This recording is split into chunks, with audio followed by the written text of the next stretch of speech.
फिर से लुटेरे हमारे सामने आएंगे, फिर से लोगों की हमारी और नजर होगी, लेकिन हम अपनी स्ट्रेटजीज को, हम अपने आदर्शों को, हम अपनी टेक्नोलॉजी को हम इतना सशक्त करें कि अगर इस देश की ओर कोई मुड़कर भी देखे, इस समाज की ओर मुड़कर भी कोई देखे, तो उसकी आंख ही ना निकाल ली जाए, बल्कि उसके दिल से उसका गुर्दा निकाल दिया जाए। विशिष्ट अतिथि अनूप लाठर जी, आप कला के क्षेत्र से हैं और आप एक बहुत ही संवेदनात्मक, आपकी भावनाएं भी रहती हैं, उस तरह के व्यक्ति हैं। और क्योंकि वो हमने देखा है कि सबको साथ लेके चलने वाला जो भाव है वो उसी से आता है। मैं आपको निमंत्रण देती हूँ कि आप आएं और अपनी बात रखें। आदरणीय प्रेरणा जी, आपका बहुत बहुत धन्यवाद, आपने निमंत्रण किया। आदरणीय बलबीर सिंह साहब, राज्यसभा सदस्य एवं सीनियर जर्नलिस्ट,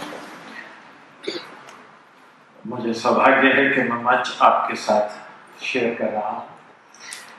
आदरणीय दिनेश खट्टर जी, कपिल साहब, आपका बहुत ही बढ़िया भाषण सुना, आनंद आया, प्रेरित हुए और उम्मीद करते हैं कि सभी लोग आपसे प्रेरित हुए होंगे।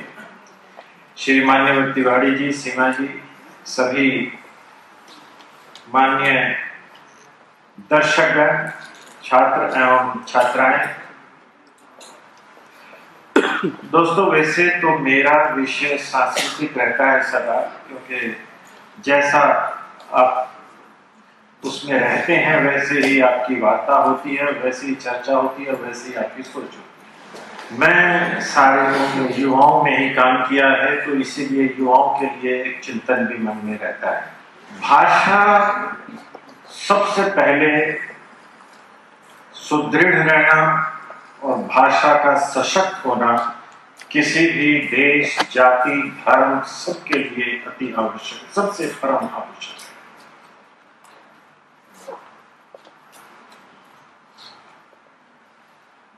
एक्सोडस से पहले जब जूस, हिब्रूस जब इजिप्ट में गए और 400 साल की गुलामी की, लेकिन 400 वर्ष की गुलामी के पश्चात भी वो अपनी हिब्रू भाषा नहीं भूले।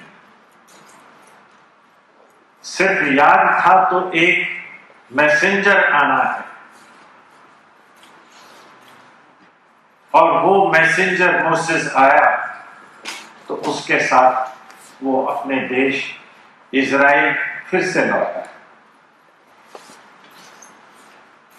भाषा एक ऐसी चीज है जो समय के साथ साथ, सत्ता के साथ साथ परिवर्तित होती है। एक युग था, संस्कृत हमारी इस धरती की भाषा थी, हमारे धर्म की भाषा थी, हमारी जाति की भाषा थी, हमारी जीवन परंपराओं की भाषा थी। युग बदला,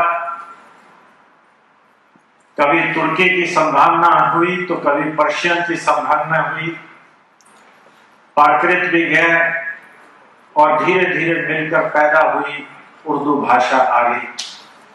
दोनों के मिश्रण से पर्शियन भी हुई और हिंदी भी, और खड़ी बोलियों के सभी के सम्मिश्रण से उर्दू भाषा हमारे यहाँ आ गई, और उसी उसमें हमारे हिंदी भाषा आकर फिर जन्म खड़ी हुई, उसी के उसमें से निकल।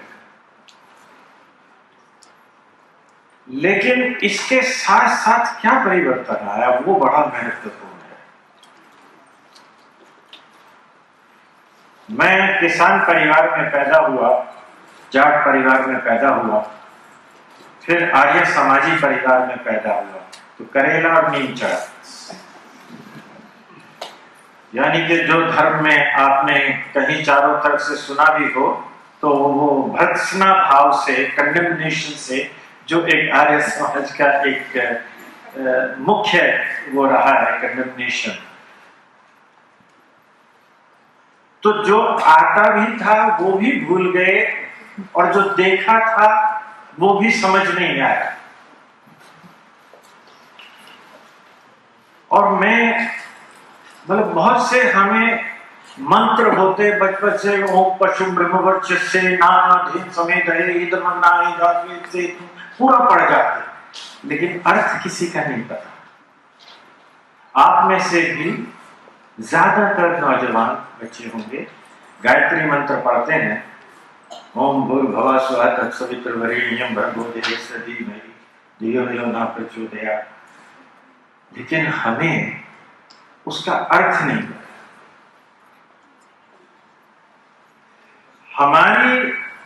मैं अपने समाज की, अपने धर्म की जो सबसे बड़ी समस्या मानता हूं कि जो हमारे से पहले की पीढ़ी है या हमारी पीढ़ी है, उसने ना तो धर्म समझा और ना ही नई पीढ़ी को धर्म समझाने की कोशिश की। हाँ, विधा शायद हम लोगों ने जाने, पूजा कैसे करनी है, ध्यान कैसे करना है, बैठना कैसे है, आसन कैसे लगाना है, वो देखकर हमने सीखा है, वो एक नकल है। लेकिन जो अकल की बात है वो हम उसके नजदीक अपनी अगली पीढ़ी को नहीं ले जा पाए। हम जितनी मर्जी भी चर्चाएं कर लें, आयोजन कर लें, हम डिपार्टमेंट ऑफ हिंदू स्टडीज खोल लें, हम उसके माध्यम से प्रेरित करने के प्रयास कर लें, लेकिन सबसे पहले अगर आवश्यक है तो हम अपने धर्म, अपनी जीवन परंपराओं, उसके अर्थ, उसको सिखाने का प्रयास करें। ये सबसे पहले महत्वपूर्ण है। मैंने बहुत से अपने साथी परिवारों में देखा है, संघ से जुड़े हुए बड़े महत्वपूर्ण पदों पर हैं, लेकिन जब उनकी अगली पीढ़ी की बात आती है तो वो लिबरांडो होने में कोई कमी नहीं रखते।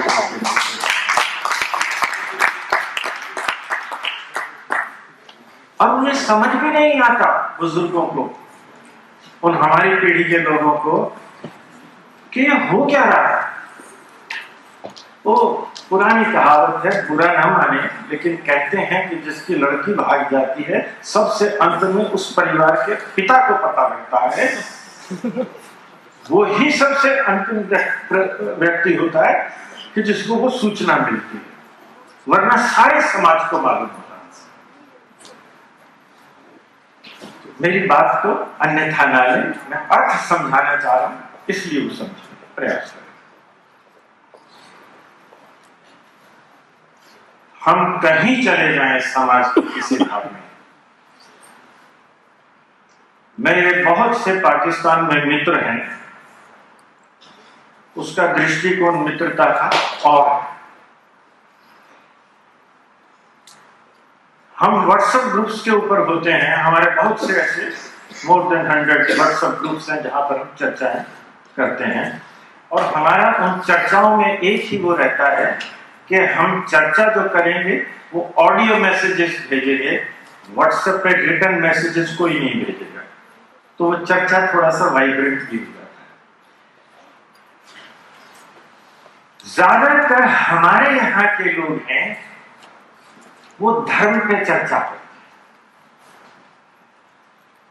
और धर्म पे चर्चा करने में सबसे ज्यादा सेल्फ कंडेमनेशन होता है। और जब आप उनसे वही बात करने लगते हैं, वो कहते हैं स्टॉप। वो एकदम से हाथ दिखाते हैं, no we don't discuss, this is our faith. इसके ऊपर चर्चा करना भी हमारे लिए गुनाह है। सोचने की तो बात छोड़े, इसके ऊपर कोई बात हो ही नहीं सकती।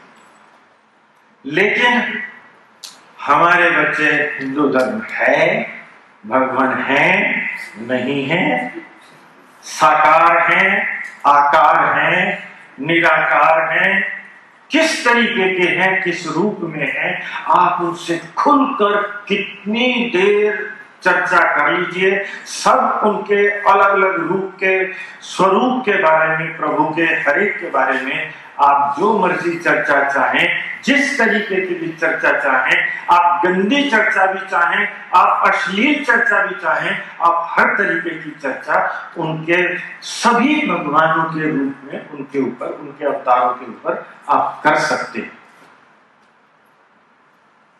आपको कोई और धर्म ऐसा नहीं मिलेगा। आप बात करके देखिएगा ना इस्लाम के बारे में कुछ थोड़ी सी,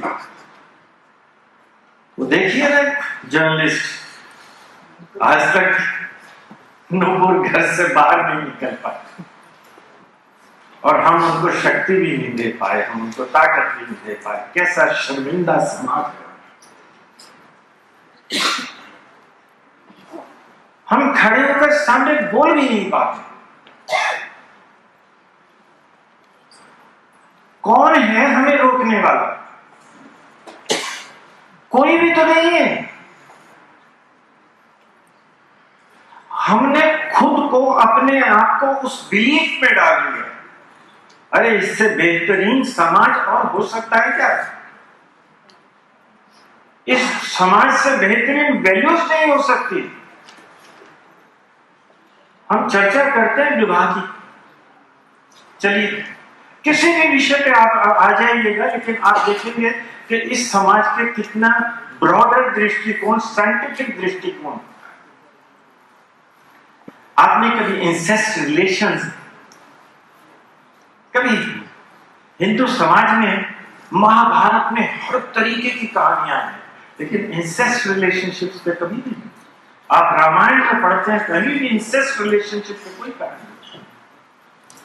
सूत पुत्र पर मिल जाएंगी, हर तरीके से मिल जाएंगी, किसी न किसी नियम पे मिल जाएंगी, हर प्रकार से मिल जाएंगी, लेकिन कहां मिलेंगी? 3 ग्रेट ट्रेजेडीज पढ़ते हैं तो आपको इलेक्ट्रा कॉम्प्लेक्स भी मिल जाता है, आपको सभी तरीके के कॉम्प्लेक्सेस के बारे में आपको अपने आप वहां से ज्ञान हो जाता है। वो फरोहस थे, कितने महान राजा थे, इतने महान थे कि वो खुद को ही भगवान मानते थे और सारा समाज उनका भगवान मानता था। हम कहते हैं ना ब्लू ब्लडेड रिलेशनशिप्स, वो ब्लू ब्लडेड रिलेशनशिप उनकी क्या होती थी कि फरोह द फर्स्ट राजा है, उसकी पत्नी उसकी बहन है, उसकी अपनी मां से है, उसके अपने पिता से, दोनों का विवाह होता, दोनों से एक और पुत्री जन्म लेते हैं, फिर दोनों का उनका विवाह होता है और वो प्योर ब्लडेड रिश्ते कहलाते हैं। वो अपनी एक प्योरिटी ऑफ रिलेशनशिप रखते हैं और ये नहीं कि वो ही रखते हैं। आप देखिए सारा मिडिल ईस्ट समाज में उसी तरीके की थोड़ा सा डाइल्यूशन हो जाता है, थोड़ा सा डाइल्यूशन हो जाता है कि अच्छा मां के दूध से नहीं, वो छोड़ दे। लेकिन हमारा समाज देखिएगा, यहां कहते हैं अपना गोत्र भी छोड़ दीजिए, अपना गांव भी छोड़ दीजिए, मासी का भी गोत्र, माँ का गोत्र भी, नानी का गोत्र भी, दादा का गोत्र भी, दादी का गोत्र भी, सब कुछ छोड़कर और फिर जाकर विवाह करते हैं। और आज कितना साइंटिफिक है, आज वो कितना साइंटिफिक है कि विकृतियां नहीं आती हैं शारीरिक किसी भी तरीके से। हम कभी भी ये समाज इसलिए नहीं हारा कि हम वीर नहीं थे, हमें लड़ना नहीं आता था, हम शक्तिशाली नहीं थे, ऐसा नहीं था। हम शक्तिशाली भी थे, हम वीर भी थे, हमारे पास स्ट्रेटेजी भी थी, हमारे पास सब कुछ था, लेकिन फिर हम हारे। हमारे आदर्शों ने हमें हराया। कोई पुरुष, कोई भी वीर, कोई भी जाति, जैसे कपिल जी तमिलनाडु का बता रहे थे, सब वीर, स्थिति परिस्थितियां उसको वीर बनाती है। बिना परिस्थितियों के कोई वीर नहीं बनता। हर आदमी में डर होता है, और हर आदमी डरपोक भी होता है और उसका डर ही उसको वीर बनाता है।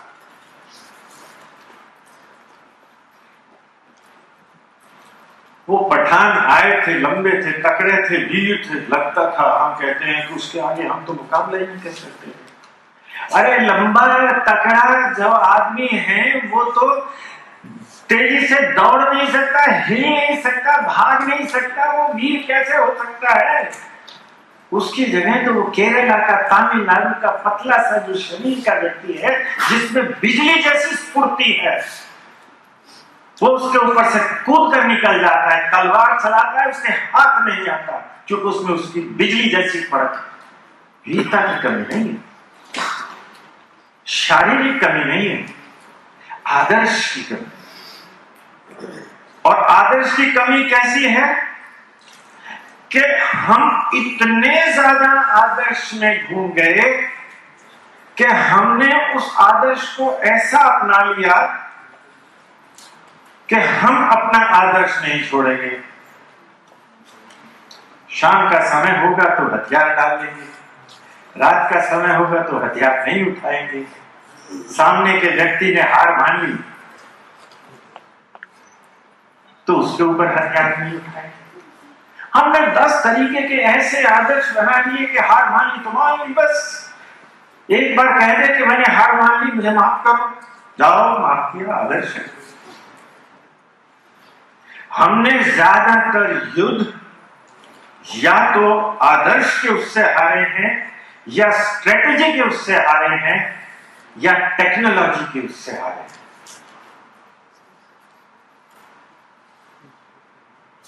और आज समाज में फिर से जो परिस्थितियां पैदा हो रही हैं, क्योंकि गरीब के ऊपर कोई हमला नहीं करता, ताकतवर के ऊपर हमला करता, संपन्न के ऊपर हमला होता। चोरी डकैती गरीब के उससे नहीं होती। आपके पास है तो दिल करता है छीन ले, अगर आपके पास है ही नहीं तो आपसे क्या लेना? आप तो मेरे लिए मिट्टी के टुकड़े। आज हमारा देश फिर से सोने की चिड़िया बनने के रास्ते पर चल पड़ा है।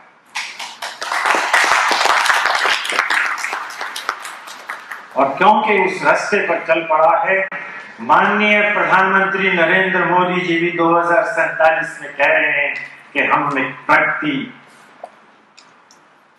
प्रगति के पथ पर खड़े होंगे। आज 5वें पर हैं तो कल 3रे पर होंगे, आने वाले समय में प्रथम स्थान पर होंगे। प्रभु कृपा ऐसी ही बनी रहे, आप ऐसे ही सशक्त हो, आप ऐसे ही वीरता में आगे बढ़ते चलें और आपका पूरा समाज, हमारा पूरा देश इसी तरीके से पूरे विश्व में वसुधैव कुटुंबकम के साथ साथ पूरे विश्व में अपनी प्रगति का परचम लहराए।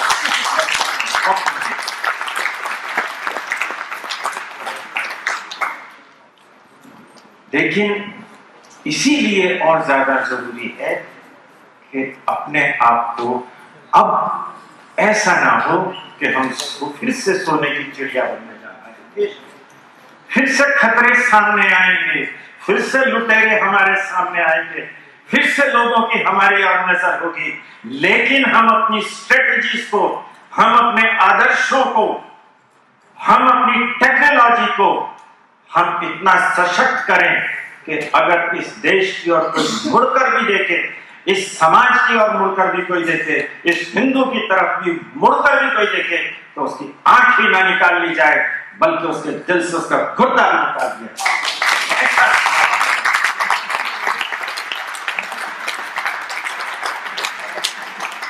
आपने मेरी चर्चा सुनी, मेरे विचार सुने, आपका बहुत बहुत धन्यवाद।